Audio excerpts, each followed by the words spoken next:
Welcome to the Visual Storytelling Podcast.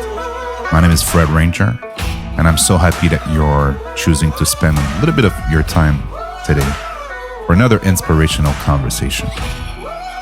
Today, my friends, it's, I think, one of the most interesting conversation I've had on this podcast. And I've, interviewed the masters of photography on this podcast, also up-and-coming visual storyteller. But today, I don't know, it just hits differently. I had a chance to interview Serhii, and I'm by the way, I'm butchering the name during the podcast, so please bear with me because my Ukrainian is not that great, and I'm not good with names, and you can see it in this podcast. But besides that, I had a chance to interview Serhii with my heart, and he spoke with his heart. And as you know, being a photographer is already hard. Being a photographer in Ukraine, can you imagine? And we shared a lot of personal stories. And of course, his story is very, very inspiring. He's a resilient guy. He's a very talented photographer. He's a poet. I will say it now. He's a poet. So I'm happy that you're deciding to listen to what he has to say. And I'll just stop it there. I was speechless after the interview. I'm still speechless. I'm recording this intro after the fact. Just listen to the podcast. Let me know what you think. And if you enjoy, please subscribe and leave us a 5-star review.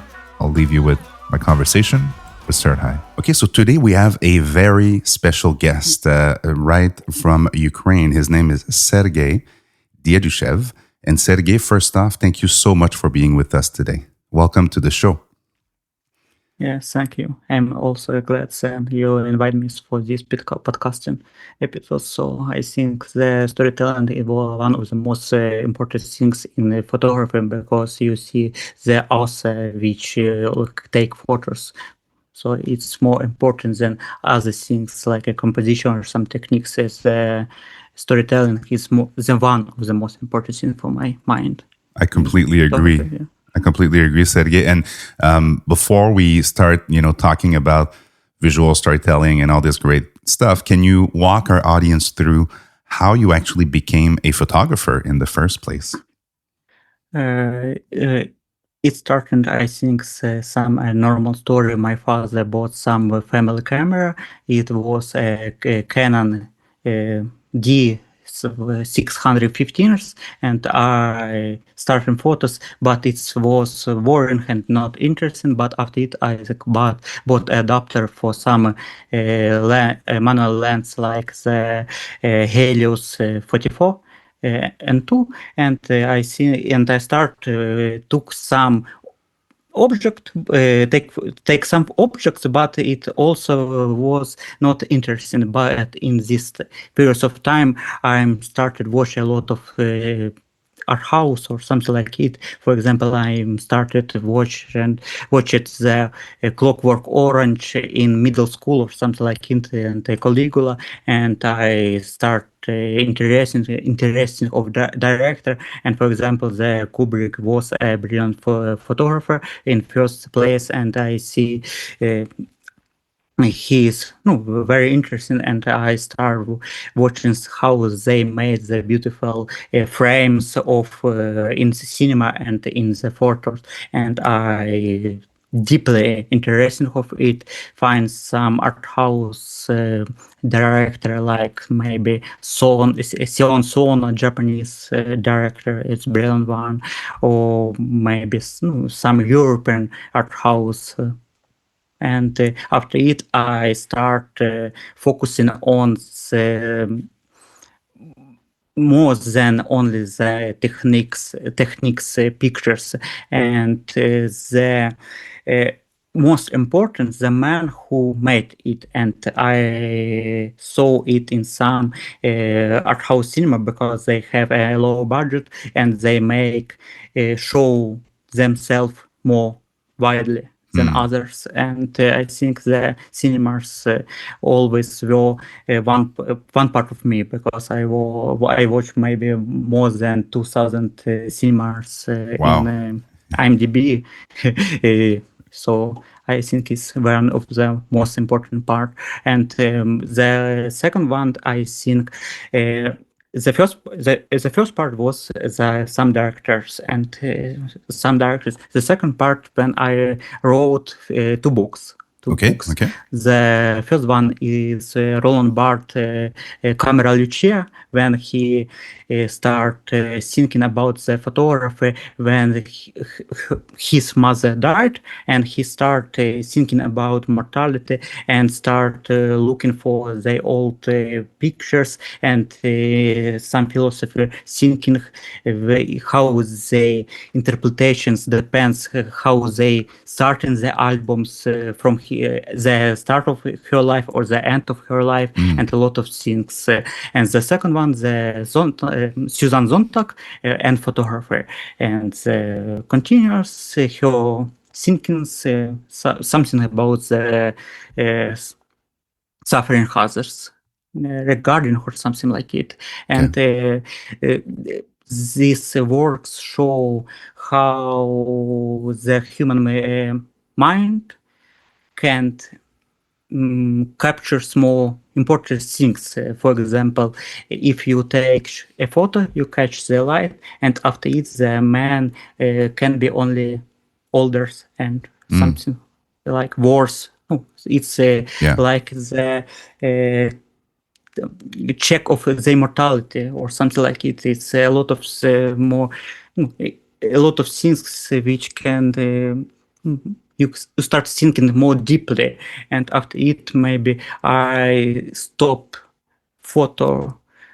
Stop takes photo of people like a portraits only when I see some masterpiece, and I prefer maybe some silhouettes or something like it with silhouettes or something like it when they in some context, so some place of work or some street events or something like it, and it's two books which change my attitudes for photography: the good cinema, arthouse cinema, and the two photography books, because I think the another one which describes only some techniques, it's a sucks, because we the books should change your attitudes for photography, increase your wellness or goods. And I love the fact that cinema and books brought you to photography, because I think photography is a culmination of a lot of things, and stories are at the heart of books, stories are at the heart of cinema. So it's just a natural fit, for somebody like you, like me, to be inspired by other types of art. Again, even though the common thread is storytelling, and you've got a lot of stories to tell through your photography. So how do you decide on what you're going to shoot? Again, knowing that more recently in Ukraine, the situation has changed dramatically, and we're going to talk about that, what you can talk about, of course. But let's go back, a few years back. And so what made you go like, okay, I'm going to go on the street, or I'm going to go on this type of capturing these type of stories? It's interesting, and I started from now, because I start recollect and rewatching my works for my library, and the works appear some problem which I feels for a long time, and I think I started the project which will continue whole my life, and I name it like deafness in image. So when the some organs, some tool work properly, but it makes only some echoes, and only the physical status is normal, but they can stop the functionality. And when I name it the work from this series, I also remember a lot of cinema or books or For example, I have the beautiful pictures with a church, and the front of church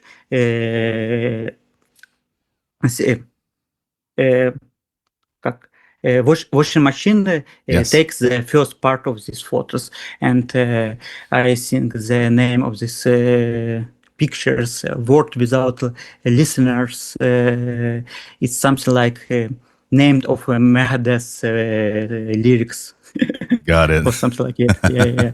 And I made reference for some sci-fi, for example. Do you know the books? I have no mouse, but I must scream. Yes. Oh my God, Yeah, that's yeah, very powerful. yeah, Very powerful. yeah. And I also, for example, take pictures near the office of prisoners in the six years ago when some crowd stand up to show some problem, but no one from government don't attention from it, and I named these pictures also like something like it.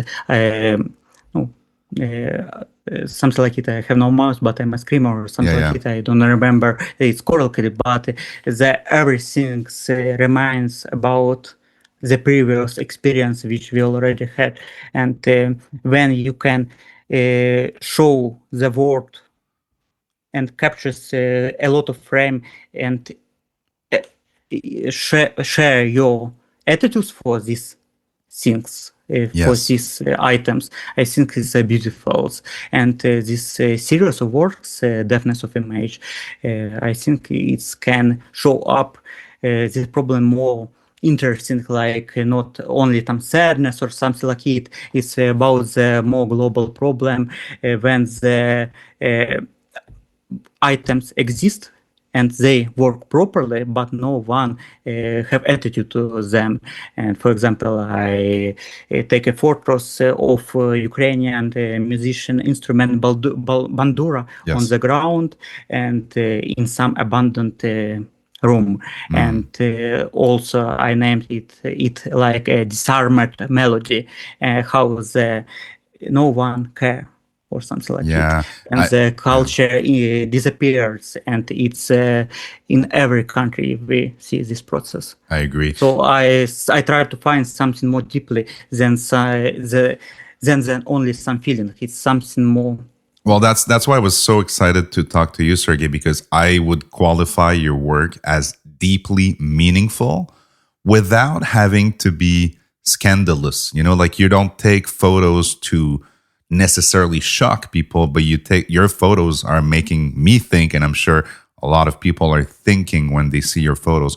You bring a level of poetry in difficult times that I haven't seen from a lot of photographers. I want to commend you. I want to say thank you for that art in those difficult times. And I'm sure people of Ukraine and people all around the world can connect with your art because it is so deeply meaningful. That's how I would qualify your photography, and so poetic. And I want to talk about the use of minimalism in your photography and your storytelling. I often see a shape, a shadow, an empty bench, an empty chair. And I'm in love with these type of photos. How do you do it? How do you see those compositions in your head? And you mentioned it, and it's really important because I dislike some like the photographers take photos and they looks like some photo for the stocks, and even in some IPA or something like it competitions. Yes, they is beautiful, but it looks like so isolations they taken from a context, and all my photos I made without any Planning? planning. Yeah, yeah. Sometimes I make some background photos or something like it, but it exists separately from the main topics because I understand it have a values for themselves. and it's more interesting. And I think it's the most powerful. Then I found it's all in real life. So it's all some type of street photos. Yep. Yeah, I agree. Yeah. I agree. You're doing Yeah. street photography, but in a poetic way. That's what I love about it. Yeah, and because it without some adding light, Yeah. so it's only me and my camera.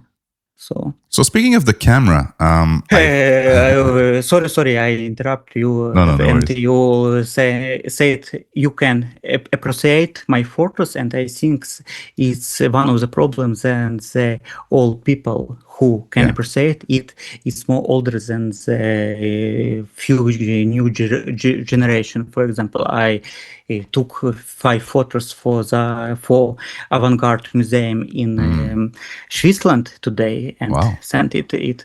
And it was some competitions, to SMAC Awards, and the main jury was Antanas Sutkus. Wow. So the people who was 86 years old or something like it. Yeah. And I think it's one of the main problems that the TikTok generation don't shoot a lot of time. And how I appear the problems in my last YouTube videos, the photographers should print their photos because they stop understanding the size. Yeah.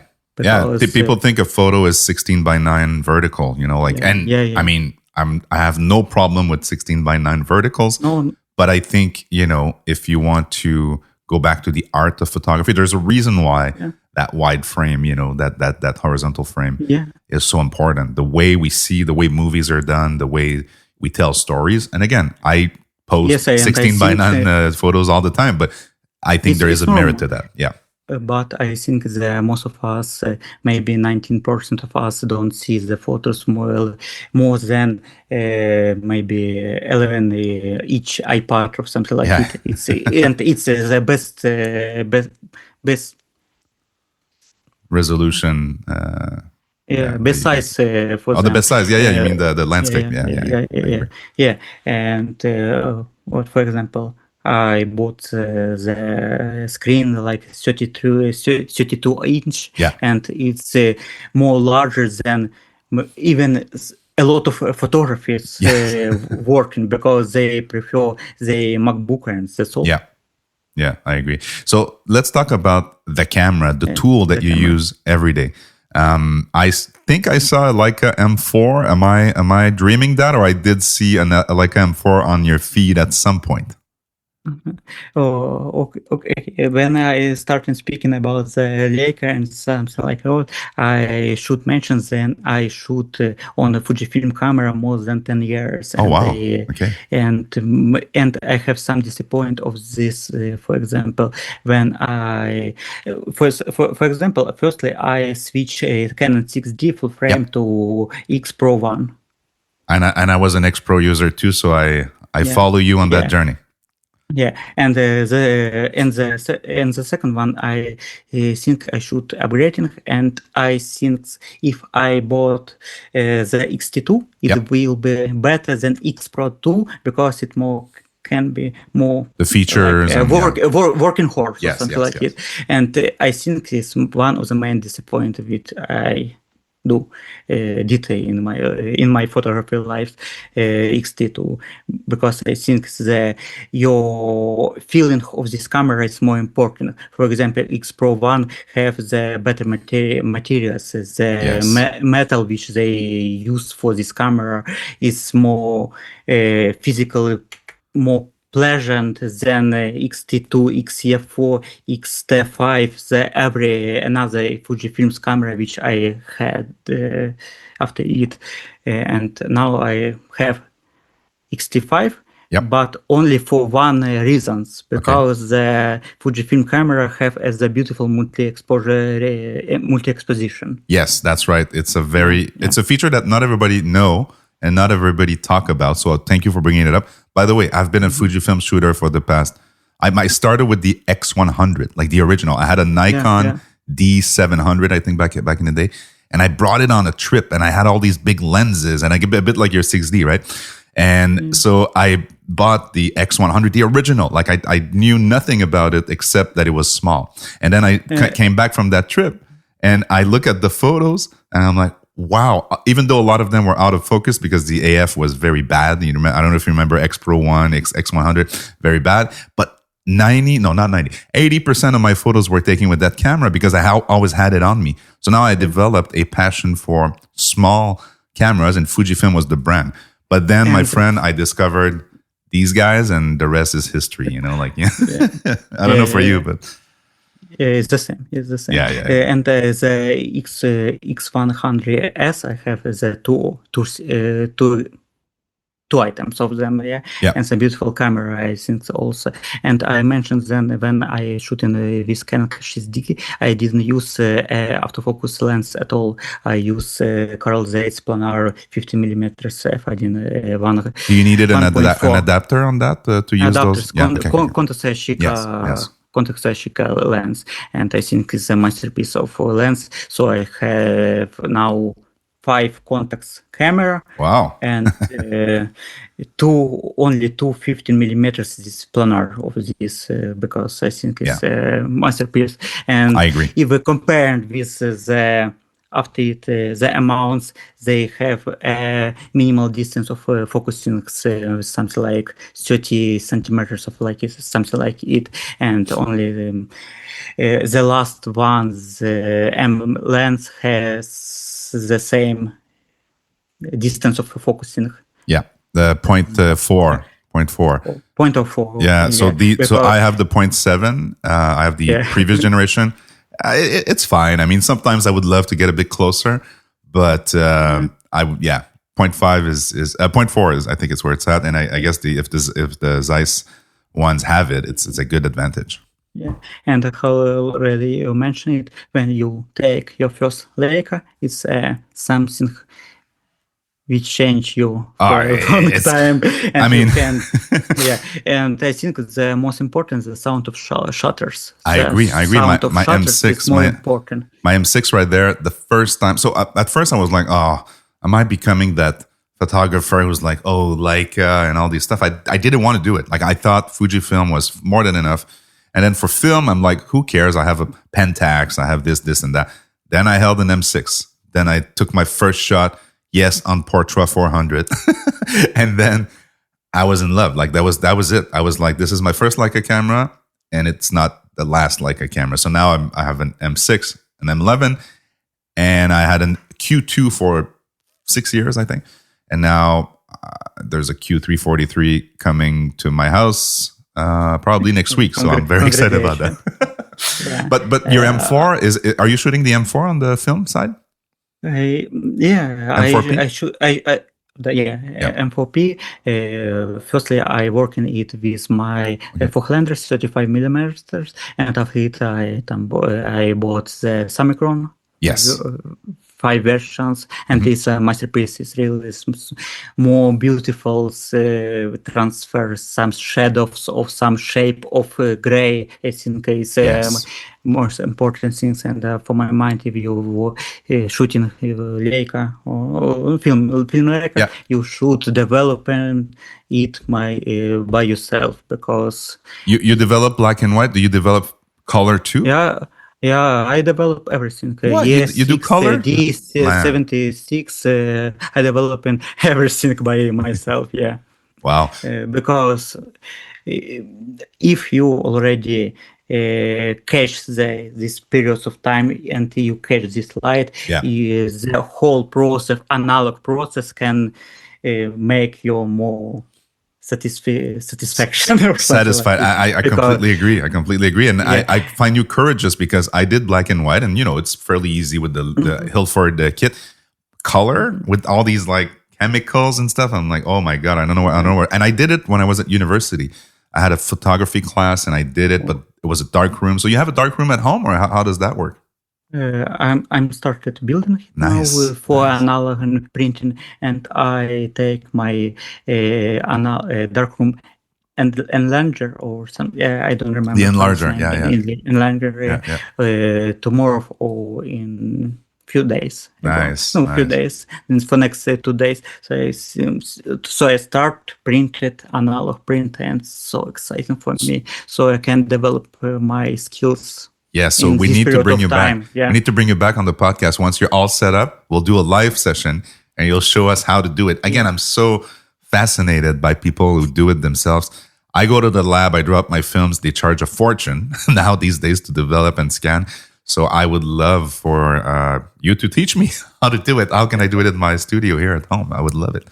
And we speak about the whole process of analog transfer of time, and Yes. have a print. I think that's why the Polaroid and instance photos also have the new renaissance, because this the people, if they don't understand it, the mentality, something like it, they understand they have only one No one worries. photo of them, Yes. or one photo of this, yes, and this is most important. And I have as a Polaroid i2. Nice. Is more professional Yeah. camera of Polaroid, and I'm waiting when Fujifilms make something like it, when you can. Well, I have the Instax. Control. I have the Instax. It's my daughter's, and it's pink. I have a pink Instax, but it works just like any other Instax. So sometimes I'm on the streets with that pink Instax, and people are like, "What is this camera?" I'm like, well, it's an Instax camera. But they have a better film. Even if we compare the new Polaroid films and the previous one Polaroid film, I take Polaroid from my childhood and I see a beautiful white balance and the sharpness and the everything better than now. I agree. Sergei, and I mentioned that, for example, I found the way how to take the Polaroid. The instance back for my Mamiya RB. Oh, you have the Mamiya, so you took the back and put that. Oh, and I think I will make it for next few months or something like it. I have a lot of camera. Me too. I mean, this is I think we have the same addiction. We have the same problem. We have too many cameras. So we already mentioned about Leica. Firstly, when the war started, I think the bank systems was crashed, so I transferred the SWIFT some system. money. No. Everything was. Everything was crashed. Okay. So I think so. It will be happen. So I transferred some money for crypto, and when I saw some beautiful options to buy, like you buy the Q3 43 for something like $5,000 or something like that. Yeah, unfortunately, yes, that's the price. And it's beautiful since then. I also bought the Q3 for the less than $5,000. Oh, good. And I can take myself by myself, and I should do it. Yes. So I have for now I have the M4P, M10, M10, SL2, and Q3. Wow, that's a whole array of like you're as bad as me with Leica cameras. You started with one, now you have 3-4 cameras. And I think the M10 is really interesting because the previous one generation of sensor is more analog or something like it, because some point of black maybe is higher or something like it, and you have some not black and white photos. You have maybe the gray and white photos or something like it. And it's interesting. I mean, I had the M10 also. I miss the rendering of the sensor. I don't miss the dynamic range. I think it was very, very limited. You could blow those highlights very easily, but I miss the rendering. I think the M11 has that magenta tint that I don't like. Again, you can correct it in post very easily, but it's just an extra step that I didn't have to take with my M10. And actually, I've shot an M8 and an M9, and these had M8. These had CCD sensors, and those were the Kodak Leica collaboration on the sensor. Again, very tiny dynamic range. But if you nail the shot, it's just like film. Like it literally is just like film. And I'm trying to find one at a decent price. The funny part is that they're going up in price, not down in price, even if it's like 15 years ago. And the biggest problem maybe is the battery. Yeah, the battery and the sensor corrosion. Sensor corrosion, that's also something. It also has a problem. And the replacement will cost more than this camera. Exactly. Serhii, you did mention the war in Ukraine. And again, I don't want you to talk about stuff you don't want to talk. So feel free to say, Fred, I don't want to talk about that. But we have to mention it because your photography has been impacted by it. And you've been trying to tell stories and very efficiently with your tool. I was about to say your weapon. I don't want to talk about weapon. With your tool, the camera. How does your relationship with photography changed or evolved with the war or since the war? It's difficult, and I think if we're speaking about the war photography, only few of them can show some more deeply than only the terrible things. And how already mentioned, the Zontag already mentioned, if the audience see a lot of terrible things, they stop feeling that and they start skipping it. And I think they're trying to find a new way to show the suffering. It's a main point of the artist, of the photographer. And I mentioned maybe few Ukrainian photographers which taken a beautiful, more deeply for my mind war photos. It's Mikhail Palanchak. Mikhail Palanchak, for example, he visited some Kherson's torture's room and shooted only the wall and everything without people. So the things which Russians left, and it's one of the most important way to find something to tell. So if you already go close to this photo, you start to analyze it, and it's more important than the photo which shocked you firstly. It's shock you later when you understand. It sinks in, and then it makes you think about the situation. I completely agree. I mean, that photo of Mikhail Palanchak, that photo of a bullet, black and white on that window. I for some reason, I will be very vulnerable with you. And again, the war, I've been following it since day one. And I'm in Canada. There's no war and everything. But I saw it, and it made me think more than, to your point, a very war frontline driven photo. I almost cried when I saw the photo because you kind of know what's behind the meaning of that photo. So I completely agree. And please, everybody go see his feed because it's, again, very meaningful photography there too. The second one, which I want to mention, is Vladislav Krasnoshok from Kharkov. Okay, I will put the links in the description. I think it's important. Yes. Yeah, and I think he finds these styles. He used only the film and printed it by themselves. And he finds a new look of this. And even if you if you watch something real terrible, but you watch it from another point of view. Yes. And this the second one for my mind. Who can for they genius for my mind. Remind me his name. Vladislav Krasnoshok. Okay, so I'm gonna take a note here because that's very important that we share this work.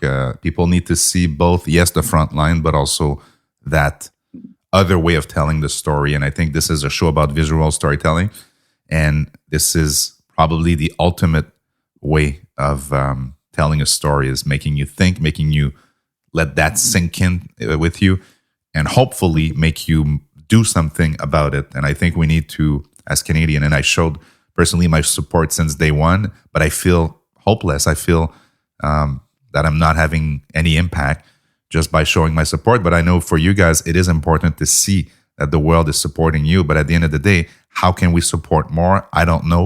I don't know if you have ideas, but I think photography is one way we can relate. The show we're doing today, I was excited to do it because I think it's important to bring even more Ukrainians to more platforms, more podcasts, interviews, YouTube. Your story is important, and another nation trying to erase your story is not okay. And war is war, war is bad. So I'm sorry, I'm being a bit political right now, but I think I wanted to say it. And if we're speaking about myself, I took only maybe two more powerful photos for my mind. And the first one is when the Russian missiles destroyed the water reservoirs, and the level of waters start increasing, okay? And the streets start sink or something like it. And for example, I take photos in Center Park when the child stand opposite of these waters, and they in silent looking for it, and they is silent. And I give you a link for these photos. Yeah, I have it right here. Oh my God, and I'm a bit speechless. Sorry, Sergey. It's wow. Okay. Yeah. And I think it's more interest from my mind. Because I made also this type of photos when you don't understand firstly what's happened, and if you already wanted to into it, you can understand it more openly, and it can feel some impact of you more deeply for my mind. So it's photo take maybe 3 years ago. Yeah. Yeah. Wow. Sergey, this is thank you for sharing. Thank you for sharing this story. Thank you for sharing your heart on this this image. And it's maybe 700 meters from me. So wow. It's park, and it's a night, so it's really unforgettable. Yeah. No. I can only imagine how you felt during and after, taking the photo, or before even when you thought about going there. So. And the second one photos I took when the Russian missiles destroyed house near my, so only 600 meters, and I also took it in the film. But it's simple reporting photo, so documentalistic photos. So it's important for me to catch this one. But if I mention it, for example, the 700 meters from me, also the Russian missiles destroyed the house, and a lot of house destroyed near in 2 kilometers, I think, because I live in Kryvyi Rih, and Kryvyi Rih is it's close to near the front line. In first few months, the Russian army were only 5 or 6 kilometers from our city.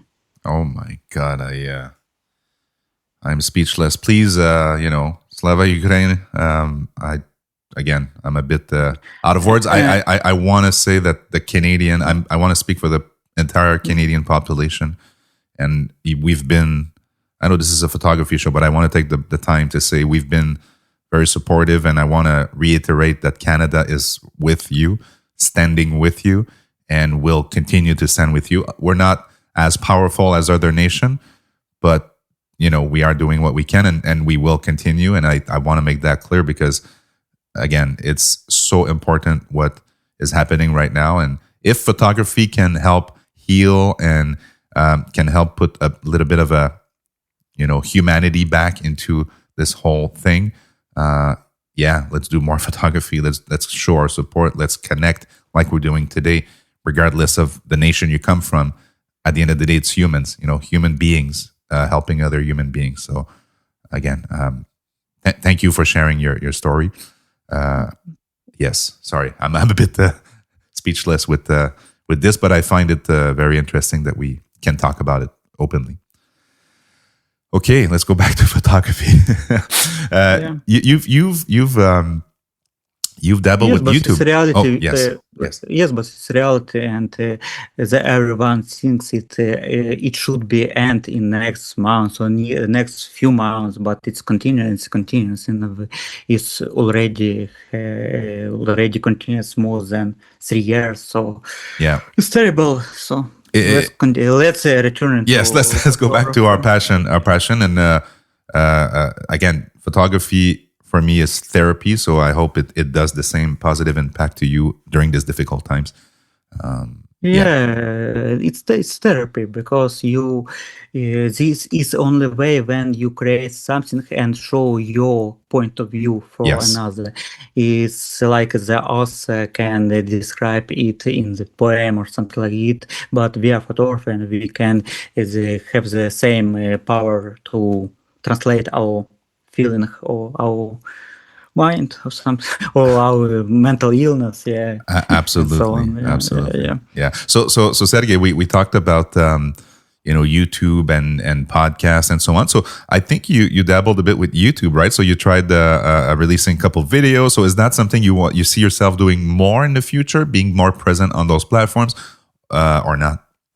No, I started YouTube only a few months, and I think I have some topics which can be more popular, but I can speak about it, and it's a good start for it. For example, I'm going for cinema, and I made some video about some Os Perkins, some beautiful director who was a child of Psycho main actors, child of main actors, and and he became a beautiful director who made a masterpiece which poor IMDb rating, 5 or 6, but he made a masterpiece more deeply confusing, maybe something like it. And I think if I already watch it, and I can spread my point of view, because some country prefer some directors, or something like it. Because, for example, I'm falling in love in a Bellatar. Okay. Do you know him or no? No, I don't know him. Oh, no. You have to send me those links. I will definitely dive in. I'm passionate about that art form also. And he made so more deeply confusing black and white long frame cinema. And for example, Turin Horse. It's already one name I name it, but it's one of the European master of cinema for my mind. Nice. I will dive deep into his art. And when we already speak about some trying to find a new point of view, some describing, and I can mention a few work in cinema, like Son of Soul, Hungarian cinema, when some people in the concentration camp thinks some of prisoners his son and start looking for them, and every frame of this picture made behind the main characters, and the camera follows them, and it's it's really powerful and terrible. Well, I mean, voice or something like it. Or can you give a name, the last one cinema of Holocaust in the Oscar? Schindler's List? No, the last one.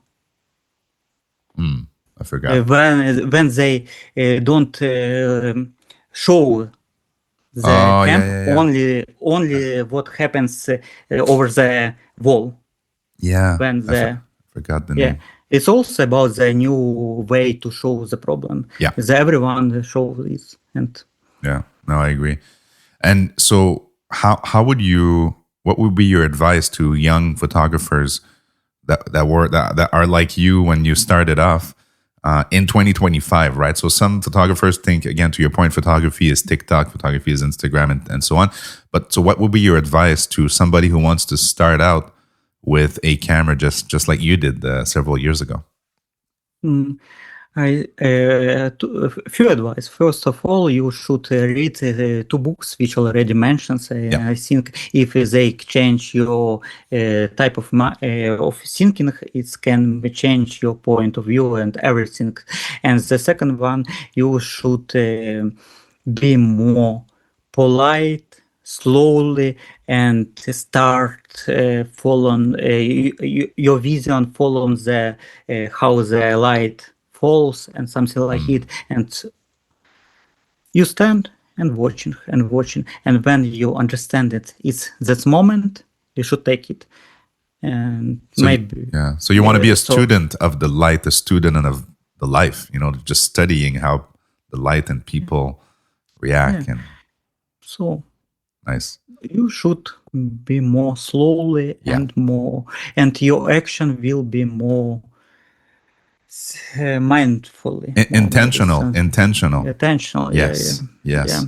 This is very good advice because I think a lot of people are caught into this content world, right? This churning a lot of content out fast and for immediate consumption. Whereas what you're saying is, hey, take a pause, think about what you want to do, study light, study life, study humans, and study storytelling, and be slow in the process. I love that. I love that. Yeah, study life, because mainly most action in street will be repeated, and if you already know what happened next, you can make it. And when you shoot, my advice is that take everything which can make you more slowly. So how already we mentioned, the Leica M is most beautiful things which make you slowly, because the manual focus is one of the more things, because the autofocus lens destroyed your creativity, I think. I agree. So, and for example, even if I mention like shooting Canon 6D, I use only the manual focus lens, because you should fully control it without any some IE or something like it. Yeah, the AI era. Yeah. Yeah. And this a lot of autofocus, and they already focusing on the eye, and I think it's good, but you don't want to focus on the eye or face. You want something else, but you setting already this. Yeah. For people, for the face, and I think it don't help for young photographers. It's only destroyed their creativity, because they already give the answer what they want. I agree. Yeah, but they don't want it. The camera want it. Yeah, not you. Exactly. Yeah. Yeah.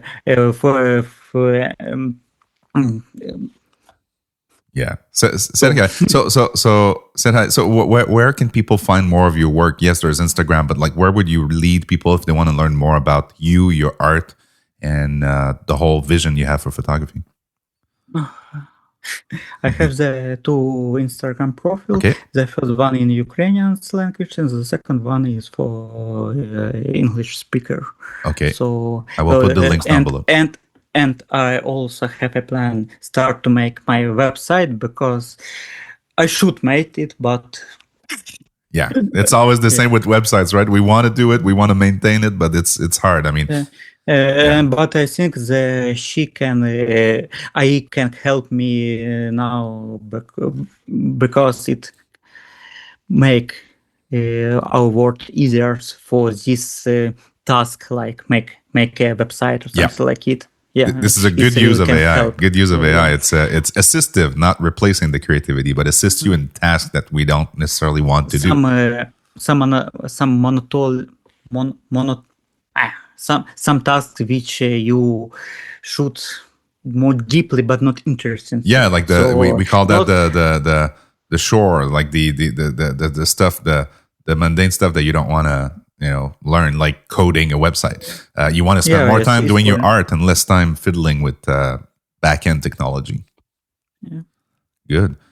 Well, Serhii, this was probably one of the most meaningful interview I've done so far, and I've interviewed masters of photography and so on, and unknown photographers, and I love all the interviews I've done, but I think this one resonates very deeply with my heart because you're a very talented person. You are also in a situation where it's not easy, and I love the fact that we can shed some light on your art, on your vision, on your humanity, and also shed some light on the fact that this is unacceptable what's happening right now in your country, and I want to show the most love and the most support for you, your art, and your country.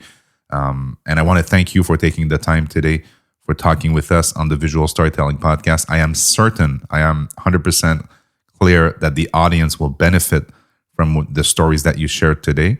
And I'm going to make sure to put some links down in the description in everything we discussed. So either the photographers that you mentioned, your Instagram profiles, and also some of the photos that you shared that are still resonating with me. As you can tell, I'm a bit shaken by the discussion, but I think it's good. I think those discussions should happen more and more. So, Serhii, thank you so much for joining the show today.